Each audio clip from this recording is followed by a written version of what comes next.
and welcome to Powered by Intuition. Let me just set this to do not disturb.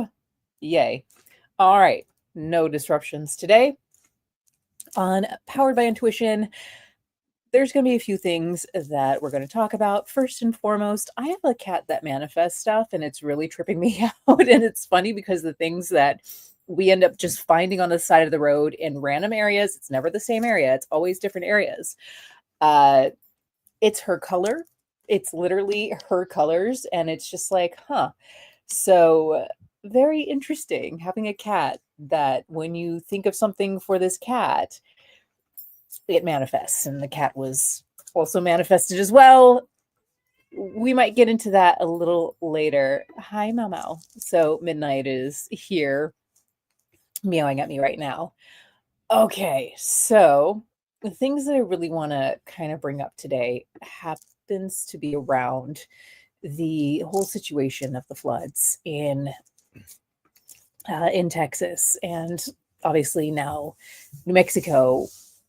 And these are interesting situations with the weather, everything that's happening, the shifting of the currents. Like there's a lot happening in the world right now that we all need to pay attention to. And there's several different platforms that you can look at to get more insight and intel.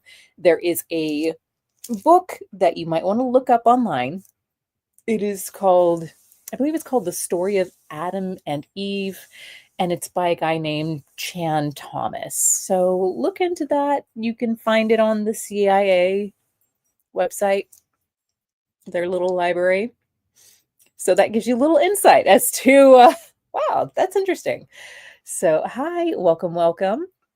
As you know, I'm streaming on multiple platforms. So make sure to give a like and follow so that you can keep up with this. This is a weekly event that happens every Thursday. So I'll be welcoming people as they jump on and join. So I just got finished mentioning about the book by Chan Thomas called The Story of Adam and Eve. No, it's not necessarily about the Bible, but it kind of connects with that stuff. So there is a connection there, but it's more than that. So with that event that happened in Texas, it brings me back to what happened here in California in January and how people who had no conscience, no knowledge, and no condolences were insinuating things, attacking the leaders, trying to handle this emergency situation out here, and ultimately being really terrible people, like dehumanizing to those who are going through a crisis moment or a struggle and not considering how damaging those actions are while people are going through a very trying situation. And from that, you can do two things. You can either learn from that situation and go, wow, these people are horrible, horrible people. This is terrible. And go, I'm not going to be like them. I'm not going to be a terrible person. I have my conscience intact. I have a heart. I have a soul. And I'm going to be a decent human being. Or what I'm seeing is now people doing the gotcha back sort of situation within Texas. And we have no idea whether those people specifically were part of that group. Some people there are. There's one person where someone drug up this individual's videos and was like, well, look at this person. Ha, ha, ha. Now they're suffering. And it's like, are we going to delight in suffering, or are we going to move better and restore humanity to people who are inept and ignorant? And are we going to show them how it's done, how to have a heart? Or are we going to be exactly like them? Are we going to be the abuser? Or are we going to be the better person? Are we going to exist in the context of our values? Which, if you do not have your values stipulated as a guidance system to guide your life and to guide you on how you get to be, you might want to start by creating those for yourself and the best way to do it is find your top 5 values, 5 or 6 values, and start really defining those. And then from defining those, you can distill them down into guidance systems for your life. So you look at how you're playing into these values, or are you embodying more of a value than that one? So if integrity is a value of yours, you're going to want to be in integrity of things. You want to be honest. You want to be on time. You want to be in that space of integrity, and you get really frustrated when people are out of integrity because this is one of your values, and you yourself know what it's like to be out of integrity, and it bothers you so much to be out of integrity that you chose this as one of your values, of one of your guidance systems, and something to stand by. And this is something that I trained in my book, in my journal, the Resilience Journal. So you can either click around and look at that in my profile, or, if you're here on the other platform, it is linked in the description. But ultimately, having your values as a guidance system is huge. And this prevents you from doing things that you might regret down the line, like perpetuating harm against someone else, even though that's not who you want to be. You don't want to be the person causing harm. You do not want to be the abuser. If you want to be the abuser, that's really messed up. And that's a sign of trauma and not healing from that trauma. When you want to perpetuate the same harm that has been done to you onto other people. It also lacks that shred of empathy. If you don't like something being done to you, why would you do it to someone else? Why would you perpetuate that to someone else? If you don't like being put down, why would you put down someone else? Why would you harm someone else? These are questions that we get to ask ourselves and really look deep into these things. And granted, I'm not a perfect person, so don't pedestalize me. I'm not, I can admit when I make mistakes, and I definitely have made mistakes. And when things conflict with my values, it's really frustrating. Another one of my values is excellence. So I do my best to create excellence around me. I do my best to actually interact with people directly if there's a situation that's going on. And it really frustrated and bothered me when, people that I had called friends did not reach out to me, did not get the actual insights when I'm right there. And it's like, what are we doing? What are we doing when we're doing this game of perpetuating a narrative that ultimately is false or harmful, instead of going to the source or a source and going, hey, what's going on here? What's happening here? And, same thing with Texas, where I'm seeing people like, oh, well, I guess God's gonna, it's like, no, these are families, these are lives, these are humans. So are we going to be human beings and be human to human, being like, hey, I see you're having a problem, I see you're struggling, let's help you? Or are you going to be a catty a-hole? Like, if you're going to be a catty a-hole, you are no better than the other people who demeaned you, who have harmed you, who have brought you to that behavior. And we got to get ourselves out of this mindset and this space of like, well, I'm better than. That's supremacy. That is what is messing up not only the United States, but our world right now. This power struggle, this idea that we have to be better than because we're put down. Now we have to put down someone else. No, you got to rise up and you got to let them do their thing and try to do the crabs in the bucket. But you got to be in a space where you are untouchable. And that starts with inside, with what you are doing inside, with being in alignment with your values. And as I said earlier, if you are not in alignment with your values, or if you don't have a value system established, it's time to establish your values. Get your top 5 or 6 values, write them down, pin them on the wall so that you can remind yourself, hey, integrity is one of my values. I'm going to look for someone that is acting in integrity today. And I'm going to be like, that person was in integrity. You can go up to them and be like, hey, that's great. Or you can just make that mental note of like, that was integrity today.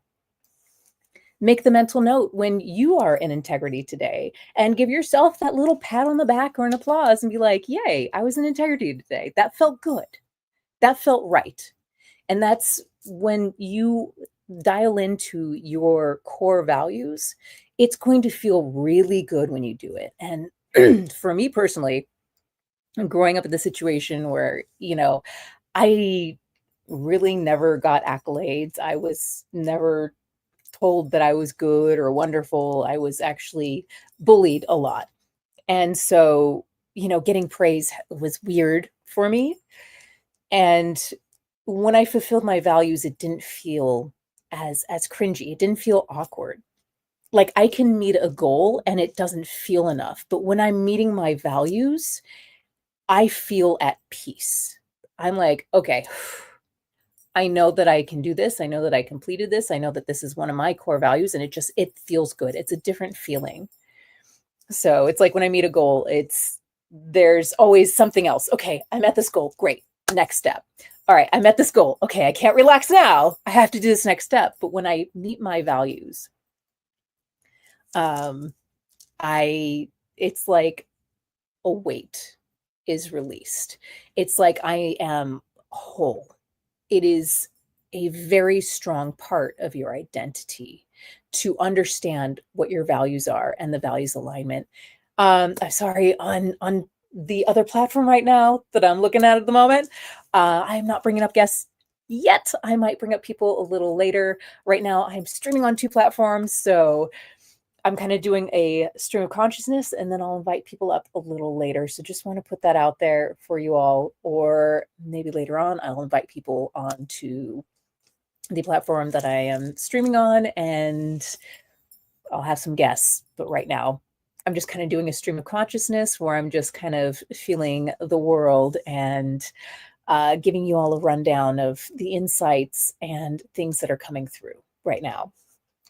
So, and the really main one that I wanted to highlight is to not become the abuser, to actually work through healing, to actually do unto others as you would have done unto yourself. The golden rule paradigm that we need to start tapping into. And there are situations where there are there are psychological operations afoot. There's a lot of them. And this is the other key reason why dialing into your values and your value system matters. You will be mostly immune to those situations where there are operations that are trying to divide and destroy and tear down people. One of them that you'll notice, like first and foremost, just setting the template, I am not a Democrat. I'm not a Republican. I'm an anarchist. Okay.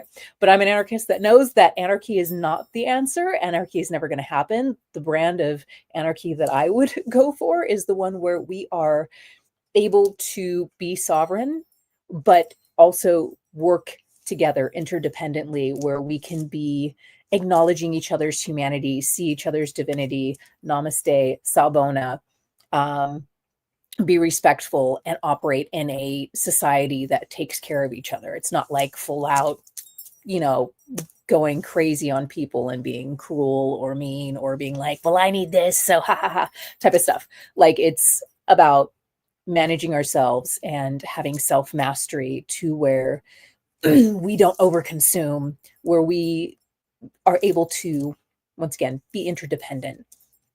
So, but I have noticed something which is very concerning, where a lot of people are like, well, Harris lost and I still wanted Harris in. And, if Harris was in, this would happen. And then they turn around and go, well, Democrats are doing nothing.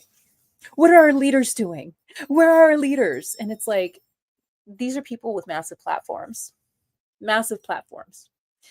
And if a person with a massive platform is asking, where are the leaders? Let's connect the dots real quick. If they have a massive platform, meaning they have a massive following, they are a leader. If they're asking where are the leaders, I would unfollow them. As a matter of fact, I have unfollowed many people with big platforms that have asked that question because they're asking where the leaders, but they're not a leader. Sure. Yeah. Where are the leaders? Definitely not here. So that's been something that's been kind of plugged in, and it's by design. What are the Democrats doing? You have access to online, you have access to an AI system. If someone is asking that, they are not doing the work at all. What are they doing? So it's like, it's that mirror paradigm where if someone is asking, well, what are they doing? they haven't done the work to do anything but complain because they haven't done the work to actually look at the insights. And then when someone does something, and I'm going to point this out, like Hakeem Jeffries has been doing a lot of things, but for some odd reason, he's been getting a lot of flack. And it's weird. It's very concerning. Remember how I mentioned supremacy earlier? Yeah. And he's one of the people that are supposed to be on team, let's fix this. And he's being attacked. While those who are actively causing destruction and destructive paradigms, they seem to be going scot-free because, well, they can't deal with that type. They can't deal with the people that are really causing the harm because, those people never listen to me. But I'm going to go after the Democrats and I'm going to tell them how it's done, while they really haven't done any research, have no idea of strategy, have no idea how it's really done because they're not in that position of power to understand what it's actually like in those rooms. And they obviously haven't been watching CNN to understand what's going on in those spaces. And they obviously haven't looked online or used ChatGPT or any other AI program to actually actively look into what's happening. They have not done the work. So when you finally connect these dots, when you look at your value system and your value system is like, it'll blink that red light. We're like, something's wrong here. Because a lot of people aren't clocking this. A lot of people are not. A lot of people are falling for it. And it's concerning. It's so concerning that within the journal that I wrote that was inspired from the fires out here in Los Angeles in January 2025, that I put in a critical thinking section within the resilience journal, because this is an aspect of resilience. If you cannot be steadfast in your principles, if you cannot be steadfast and figure out what's really happening within this situation and behind these scenes, and that these people are playing a dirty game, you're lost. You've already lost. You've given up. You've given up your sovereignty. You've given up your integrity. You've given it all up. If you're looking for a savior, you've given up your power to do something about these situations. So it's time to stop the cattiness and the backbiting, the tit for tat, which sometimes, granted, is fun. Sometimes, I get frustrated at things and I'm like, this is the most ridiculous, idiocracy thing ever. Actually, I had a stupid situation with a post on Disneyland where people are like, Disneyland, LA, Disney World, OR. And I'm like, Disneyland is in Orange County, not LA. And then someone tried clapping back at me and was like, no, I fact checked it. It's LA. It says Anaheim. Girl, this person did not do her fact checking. She took the bare minimum and thought that she did something. And that's ridiculous. That's ridiculous when someone thinks they know more than a person who is actually in California. Obviously, that person was not in California. Obviously, that person has not researched Disneyland, has not researched what Southern California is like. I doubt she even knows that Disneyland is in Southern California, if she doesn't know that it's in Orange County. So it's like, we got to get our acts together, or we got to stop doing this whole gotcha thing. And yeah, it's just, we're not going to make it if we're doing life like this. Because these times, and here's the second part, like, karma's going to come quick this year. It is going to be like a rubber band snap. We can already see it happening in different regards. We can already see it happening. Like, the turnaround is quick. So if you are not in integrity, if you have not dialed in your value system, if you are not in alignment with your values, karma is going to come quick. If you are doing these things and playing these dirty games, do not step off the game board. Take your sovereignty, take your integrity. And when you're in integrity and when you are in alignment with self-care, with, understanding what true power is, which is self-mastery, you're going to sleep a lot better at night, knowing that you've done right by not only yourself, but others around you. And it doesn't matter what they do. They can be jerks. They can do what they want. Karma's coming quick this year. Do not mess around. Do not do the FAFO. And I'm seeing so many do this. And this year ain't over yet. We're only halfway through. So I picked this up really early, and I've been holding people accountable and being like, karma's not playing this year. It is coming quick. Like, we already see with the Epstein files what's going on. We've already seen that base just erode. We're already seeing within the operations that happened in MacArthur Park out here in Los Angeles, how that destroyed the morale of these soldiers that thought they were doing something. And they weren't. They were just doing the bidding to traumatize and terrorize a city. And that cannot be good on people's mental health. You won't sleep well at night if you're sitting there wishing harm on another. And if you do, well, that's a whole nother issue that needs to be talked about.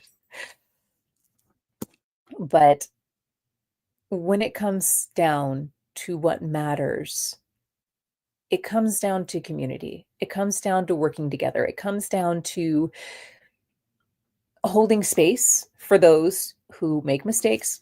By all means, I have made mistakes. I am not perfect. But it's not softening their fall. It's going, okay, well, you fell. You fell. What are you prepared to do about this? What are you prepared to do from here on? What are you prepared to do to make amends? And that's the other thing as well. When it comes to these situations, there has to be a way for someone to make amends, to make things right, to make things even, to make things balanced. If we are just off-writing people and being like, well, they're a bastard, blah, blah, blah, blah, screw them, we're not giving the chance for change to happen. So once again, if we're just off-writing people and putting them in this box and saying, you're in this box now and you're never going to leave that box, we're not giving them a chance to make amends, to make things better, to be part of the team, to make things better. And this, harkens back to what's going on in our government with politics and stuff. It's like, you have to work with the other side. You have to shift the other side off their base. And you have to find out, maybe they're dealing with some sort of situation where if they do this, their family might not be around anymore. Not a lot of people are thinking about that stuff. And it happens. And yeah, we can criticize them being like, oh, wow, they really need to grow a pair. But when it comes down to this situation, they're doing the best they can in that situation. I don't think they're great people. I don't think they're the best people. But also, I know that if we speak up loud and clear, if we're louder than that, then we break through. Then maybe we can make the shift. Because if there's more of us than that person who may be doing something behind the scenes that we're not aware of, then we have the greater ability to craft change. And granted, this is not a hard and fast rule. There are obviously nuances within the situation. There are people that will prove themselves over and over and over again to be not good people. There are abusers that will prove themselves over and over and over again to not be good people. Yet, you can keep them at arm's length. You don't have to let them get a foothold in your life. And you can do what you can do to keep yourself safe. That is first and foremost. And define what that safety looks like. So for me, dealing with psychological and emotional abuse, I had to come to the realization that, yes, they can talk big game. What are they actually going to do?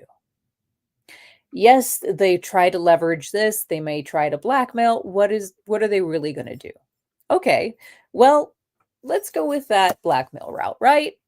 If I get blackmailed, guess what it's going to be like? It's going to be, okay, yeah, that happened. That happened. Okay, great. I would love to make amends. How can I make this happen to whoever it is, or for whatever reason I would be getting blackmailed? What do they have now? What do they have? Okay, go put it out there. By all means. Great. That's marketing. Cool. So when we take things in the way that they really are, no, that's not going to harm me if a Smex tape gets out there, which, you know, the individual who I had to deal with definitely has one. But then it's like, well, okay, cool. That's fine. Thanks for the marketing, I guess. You know, we have to figure out what's the real danger, and it comes down to life and unaliving, right? And then figure out how to navigate those scenarios as they come up. And a lot of people have a hard time with that. A lot of people, have a hard time, and granted, I'm speaking from my own perspective, from myself, from my own experience, right? Where, it's been a hard time seeing, okay, there's value in what has happened. There's value in what has happened. And that comes from asking, well, how did this happen? Great. I see XYZ going on. How can I use X, Y, and Z? Okay, well, I can use Z, and I can use Z for a good way instead of using it in the way that that person did. And I see that this Z strategy works. So I'm going to employ that. But that only happens when you begin to see from the perspective of neutral. It's neutral. Yes, you can be upset and, dislike what these people are doing and how they've destroyed, let's take politics into consideration, how they've destroyed our government, what we had, what we were promised when we were younger. The American dream it's done. It's gone. But what opportunities open up now? What opens up now? What comes through now? What becomes from this? Great. There are so many possibilities. There is always a dichotomy of like, there's going to be bad things, there's going to be good things. And you get to focus on and run with the good things so that you don't get drowned out by the bad things. And this is an aspect of self-care, of taking care of yourself, of being mindful about what's happening within the situation and how you can use it for betterment. But you have to be in that mindset of moving things forward in a better way. Where when I see people commenting on the floods in Texas where children were lost at a camp that had no idea this was happening, instead of going to blame, go to supporting people first. The blame doesn't do anything. That needs to be criticisms, and those criticisms can come later, after people have mourned, after people have had the time to process, after people have finally begun to move forward out of this situation. Once the situation is done getting worse, then we can come into a space of criticism. But criticism isn't blame. Criticism is being like, hey, We can do better. They could have done better. What happened within this situation? There's curiosity in the mix. What happened? That's the first question. Then it comes, okay, why weren't these people notified? Why didn't this happen to prevent this? But it comes from a place of curiosity, not like, you did this, blah, blah, blah. It's completely different. It comes from a place of like, we genuinely want to fix the problem. Blame does not fix problems. Blame offsets responsibility and typically doesn't prevent this from happening again. So, with those on the tube, I'm going to wrap this up. I'm going to open up questioning over on the Clock app if you want to join me there. And I wish you all a good night. Please stay safe. Things are still crazy. It's a wild time. So do what you can. Feel free to grab the Resilience Journal. You know where to find the information. You can either look at my profile if you're on the Clock app, or it'll be in the description below if you are on the Tube app. But love you all. Have a good one. I'm going to bid the Tube streaming good night, and I'm going to come over to the Clock app and see if anybody has any questions or wants to continue the discussion.